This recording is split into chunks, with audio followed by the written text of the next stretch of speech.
On parle souvent de démocratie comme d'un idéal. Mais derrière ce mot, il y a plusieurs modèles. Aujourd'hui, on explore un concept puissant, mais souvent mal compris, la démocratie populaire.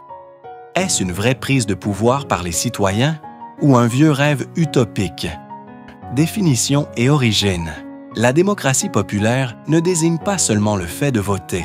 C'est un modèle où le pouvoir est exercé directement par les citoyens à travers des mécanismes participatifs forts, assemblées populaires, référendums d'initiative citoyenne, budget participatif, tirage au sort de représentants temporaires.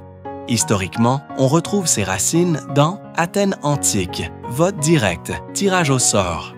Révolution moderne, 1789, 1871, Commune de Paris, etc.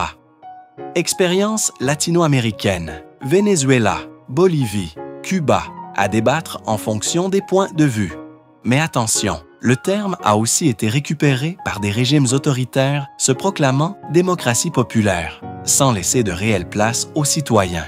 Partie 2. Les principes de clé. Participation, contrôle citoyen, décision collective, inclusion, responsabilité. À la différence de la démocratie représentative, la démocratie populaire repose sur quelques piliers forts. Implication directe des citoyens dans les décisions, accès égal à l'information et à la parole, pouvoir de contrôle sur les élus et les institutions. Rotation des mandats pour éviter les professionnels de la politique. C'est une démocratie qui demande plus d'efforts, mais qui promet aussi plus de pouvoir réel au peuple. Partie 3. Ce que ça change pour un citoyen.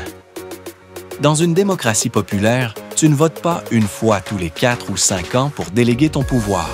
Tu participes régulièrement à des décisions, tu proposes des idées, tu contrôles ceux qui te représentent.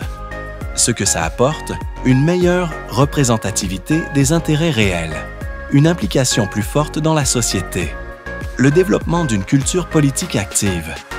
Mais ça demande aussi des contraintes, du temps et de l'énergie. Des outils fiables de participation, un apprentissage collectif du débat et du compromis. Partie 4. Les défis et critiques. La démocratie populaire fait rêver, mais elle n'est pas sans défis. Risque de manipulation par des groupes organisés, biais de participation, seuls certains profils s'engagent, fatigue démocratique si les mécanismes sont trop fréquents, et surtout, acceptation des décisions par tous, même quand on est minoritaire. Conclusion. La démocratie populaire, ce n'est pas une recette miracle, mais c'est une tentative audacieuse de reprendre le contrôle sur nos vies communes. Elle demande des efforts, de la confiance et du courage collectif. La question c'est, sommes-nous prêts à assumer notre propre pouvoir? Et toi, crois-tu qu'une démocratie populaire est possible aujourd'hui? Le Lab citoyen existe pour ça. Questionner, comprendre, agir. Et si toi aussi, tu crois que le changement commence par une idée? Aime cette vidéo, partage-la et abonne-toi au Lab citoyen. Une action gratuite, simple, mais qui pourrait tout changer.